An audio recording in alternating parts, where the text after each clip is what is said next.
بسم الله الرحمن الرحيم الحمد لله رب العالمين والعاقبة للمتقين والصلاة والسلام على خير خلق محمد وآله وأصحابه أجمعين. ربنا آتنا في الدنيا حسنة وفي الآخرة حسنة وقنا عذاب النار. ربنا لا تؤاخذنا إن نسينا واخطأنا. ربنا ولا تحمل علينا إصرا كما حملته على الذين من قبلنا. ربنا ولا تحملنا ما لا طاقة لنا به واعف عنا واغفر لنا وارحمنا انت مولانا فانصرنا على القوم الكافرین. اے اللہ اپنے فضل سے ہمارے گناہوں کی بخشش فرما. اے اللہ چھوٹے بڑے تمام گناہوں کی مغفرت فرما. اے اللہ ہمیں لمبی عمر عطا فرما. نیک اعمال کے ساتھ تندرستی کے ساتھ گناہوں سے بچاتے ہوئے تیرے دین کا کام کراتے ہوئے دنیاوی تعلیم کے ساتھ دینی تعلیم کو ضروری سمجھ کر تیرے دین کا کام کراتے ہوئے لمبی عمر عطا فرما. اور مولا جب دنیا سے جانے کا وقت آ جائے ہم سب کا خاتمہ ایمان پر فرما. اے اللہ ایمان پر موت کی بھیک مانگتے ہم سب کو ایمان پر موت عطا فرما. اے اللہ امت کے بیماروں کو شفا کامل عطا فرما. اے اللہ پریشان حالوں کی پریشانیوں کو دور فرما. جن کے سروں پہ قرضے ہیں اللہ اس کی ادائیگی کے اسباب آسان فرما. اے اللہ جن ماں بہنوں کی طلاق ہو گئی یا بیوہ ہیں یا کنواری لڑکیاں ہیں کنواری ماں بہنیں ہیں اللہ ان سب کے رشتوں کے لیے غیب سے مدد نازل فرما. اے اللہ ان کی تقدیریں بلند فرما. مردوں میں بھی جن کے رشتے واقعی اللہ ان کو بہترین دلہنیں نصیب فرما. اے اللہ جن کو اولاد نہیں انہیں نیک صالح تندرست خوبصورت اولاد عطا فرما. اے اللہ پریشان حالوں کی پریشانیوں کو دور فرما. مولا لوگ ہم سے دعاؤں کی درخواست کرتے ہیں مولا وہ ہم سے نہیں مانگتے وہ تو آپ سے کہتے ہیں. آپ رب العالمین ہیں. اے اللہ سب کی نیک مرادیں دنیا اور آخرت کی پوری فرما دیں. اللہ امت جن حالات سے گزر رہی ہے آپ ہم سے زیادہ واقف ہیں. اے اللہ اہل فلسطین کی غیب سے مدد نازل فرما. آج کل ہمارا سب سے بڑا دکھ فلسطین کا ہے. اے اللہ تو غیب سے ان کی مدد نازل فرما. فرشتوں والی مدد نازل فرما. آسمانی مدد نازل فرما. بے شمار بچے شہید ہو گئے. بے شمار جوان لڑکیاں اور مائیں شہید ہو گئی. بوڑھے مرد اور جوان مرد شہید ہو گئے. جوان عورتیں شہید ہو گئی. اے اللہ ان شہیدوں کی شہادت کو قبول فرما. یہ دنیا تو فانی ہے ہمیشہ رہنے والی جنت میں ان کو اعلیٰ مقام عطا فرما. اے اللہ ان کو نبیوں کے ساتھ صدیقین کے ساتھ شہداء کے ساتھ فلسطین کے شہداء کو جگہ عطا فرما. اے اللہ ہمارے سب جگہ کے شہداء کو نبیوں صدیقین شہداء کے ساتھ جگہ عطا فرما. اے اللہ مسلمانوں کو اس دنیا کو فانی سمجھنے کی توفیق عطا فرما. باقی رہنے والی آخرت ہے. اے اللہ باقی رہنے والی زندگی آخرت کی ہے جس کا کوئی کنارہ نہیں. اس آخرت کی تیاری کی توفیق عطا فرما. مولا قیامت بہت قریب آ گئی اور امت غفلت میں سو رہی ہے. اے اللہ بڑی نشانیاں شروع ہو گئی اور امت غفلت میں سو رہی ہے. عرب علماء ہند و پاک کے علماء بار بار اعلان کر رہے کہ قیامت قریب آ گئی اور اللہ یہ امت غفلت میں سو رہی ہے. اے اللہ ہم سب کو آخرت کی تیاری کی توفیق عطا فرما. قبر کی زندگی آسان فرما.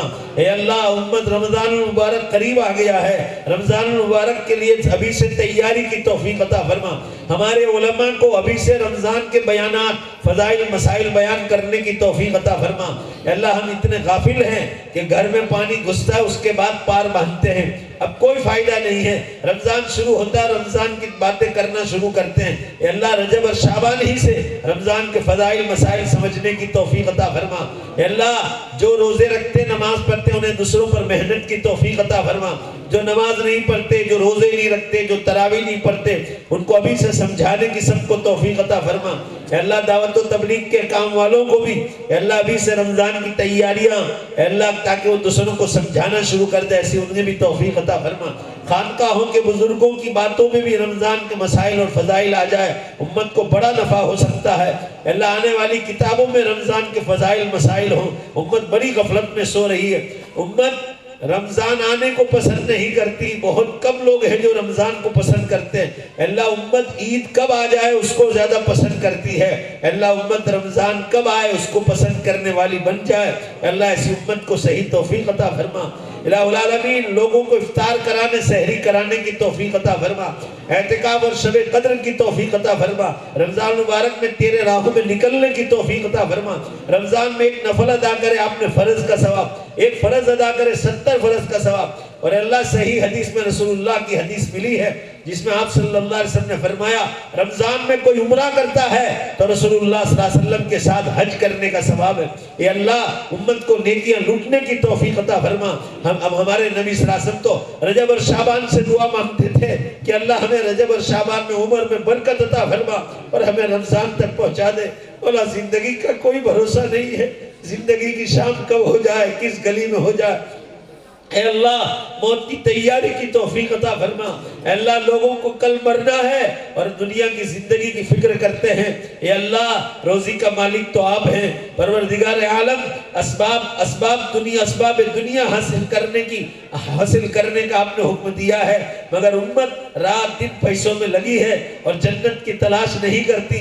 جنت قیامت قریب ہے تو جنت بھی بہت قریب ہے۔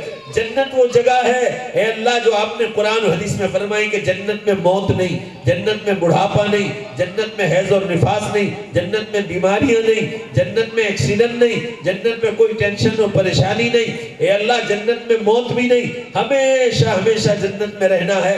اے اللہ کشمیر جیسے علاقوں کو آپ نے اتنا خوبصورت بنایا اور آسمان و زمین کو اتنا خوبصورت بنایا ہے، جبکہ حکم نہیں مانا ہم نے دنیا میں آنے سے پہلے کوئی حکم نہیں مانا تو اتنی خوبصورت دنیا آپ نے دے رکھی ہے۔ اگر حکم مان کر جائیں گے تو ہماری عقل بھی یہ کہتی ہے کہ ہمیشہ کی جنت ملنے والی ہے۔ اے اللہ قیامت قریب ہے تو جنت بھی بہت قریب ہے۔ امت کو جنت کی تیاری کی توفیق عطا فرما۔ یہ مکان سیمنٹ اور کنکریٹ کے ہیں، مٹی کے ہیں، جنت کے مکان سونے اور چاندی کے ہیں، بیچ میں مشک کا گھاڑا، مشک کی خوشبو کا گھاڑا ہوگا۔ اے اللہ سواریاں عجیب و غریب ہوگی، انسان دیکھ نہیں سکتا، انسان سن نہیں سکتا۔ اے اللہ جنت میں ایسی ایسی چیز آپ نے تیار کی ہے۔ مسئلہ یقین کی کمزوری کا ہے، امت کا یقین کمزور ہے۔ اے اللہ علماء کے پاس بیٹھ کر، دعوت کے کام میں جڑ کر، خانقاہوں کے بزرگوں کے پاس بیٹھ کر، دینی کتابوں کے تعلیم میں بیٹھ کر ہمیں اپنا یقین پکا کرنے کی توفیق عطا فرما۔ اے اللہ مرنا ہی مرنا ہے، قیامت کے دن دوبارہ زندہ ہونا ہے۔ جو پہلی بار دنیا میں پیدا کر چکا ہے وہ قیامت کے دن دوبارہ بھی پیدا کر سکتا ہے، کوئی مشکل کام نہیں۔ اور اے اللہ آپ رب العالمین ہیں، آپ نے قرآن میں فرمایا ہے کہ مشکل ہوتا تو پہلی بار ماں کے پیٹ میں جان ڈالنا مشکل ہوتا، جب پہلی بار ماں کے پیٹ میں جان ڈالنا مشکل نہیں ہوا تو قیامت کے دن قبرستانوں میں مردوں کے بدن میں جان ڈالنا کوئی مشکل نہیں ہوگا۔ اے اللہ امت کا یقین پکا اور مضبوط بنا دے، آخرت کی تیاری کرنے والا بنا دے۔ اے اللہ آخر میں پھر دوبارہ دعا مانگتے ہیں فلسطین کے اہل ایمان کی مدد نازل فرما۔ ہم بہت زیادہ دکھی ہیں فلسطین کے بارے میں۔ اے اللہ اہل ایمان کو جیت عطا فرما، اہل ظلم کے مقدر میں ہار عطا فرما۔ اے اللہ اے اللہ اے اللہ مسجد اقصیٰ کی حفاظت فرما، دوبارہ وہاں نمازیں شروع ہو جائے اور جتنا نقصان ہوا ہے دوبارہ نئے سیرے سے تعمیر ہو جائے۔ اے اللہ غیب سے ایسی مدد نازل فرما، آسمانوں سے آپ کے نزدیک جو فیصلہ بہتر ہو وہ فیصلہ جلد سے جلد نازل فرما اور ہمیں اور پوری امت کو اطمینان سکون عطا فرما۔ ہم فلسطین کے بارے میں بہت زیادہ دکھی ہیں، اے اللہ امت کا مسئلہ حل فرما دے۔ اے اللہ امت کا مسئلہ حل فرما دے، شہیدوں کے درجات کو بلند فرما، زخمیوں کی مدد فرما، بیماروں کی مدد فرما۔ اے اللہ جو ڈر کر بیچارے ادھر ادھر بھاگ گئے ہیں بمباری کی وجہ سے، ان کی غیب سے مدد نازل فرما۔ ہم ان کے لیے دعاؤں کے سوا کچھ نہیں کر سکتے، خیرات اور صدقات کرنے کی ان کے لیے دعا۔ اے اللہ ہمیں توفیق عطا فرما۔ اے اللہ ہندوستان میں امن اور چین قائم ہو، ہمارے بھارت دیش میں امن اور شانتی قائم ہو، غیب سے ایسی مدد نازل فرما۔ الہ العالمین اہل ایمان پر نظر رکھ کر ہمارے لیے جو بہتر فیصلہ ہو، آنے والے دنوں میں ہمارے لیے بہتر فیصلے آسمانوں سے نازل فرما۔ امت نہیں سمجھ رہی ہے، حالات جو بھی آ رہے ہیں امت کے گناہوں کی وجہ سے آ رہے ہیں، امت کی دین سے غفلت کی وجہ سے آ رہے ہیں۔ آپ نے قرآن میں جگہ جگہ فرمایا ہے کہ تم میرے دین کی مدد کرو گے تو ہی میں تمہیں دنیا میں بھی مدد کروں گا۔ اے اللہ امت کو صحیح سمجھ کی توفیق عطا فرما، ماں بہنوں کو پردے کی توفیق عطا فرما۔ اے اللہ جوان لڑکیوں کو پردے کی توفیق عطا فرما، بے پردہ انہیں گھومنے سے ان کی حفاظت فرما۔ اے اللہ ان ماں بہنوں کو یہ سمجھ عطا فرما کہ جب زندگی میں مرنے کے بعد مرد کے 3 کپڑے ہیں کفن کے، اور عورت کے کفن کے کپڑے 5 رکھے یہاں پر۔ مرنے کے بعد تو کوئی فتنہ نہیں ہوتا، تو آپ نے عورت کے کفن میں 5 کپڑے رکھے ہیں، تو اللہ اس کی جوانی میں اس کو گندے کپڑے پہننا، ننگے کپڑے پہننا، باریک کپڑے اور فٹ کپڑے پہننے کی کہاں اجازت ہوگی؟ اے اللہ ان ماں بہنوں کو شرم و حیا عطا فرما، جگہ جگہ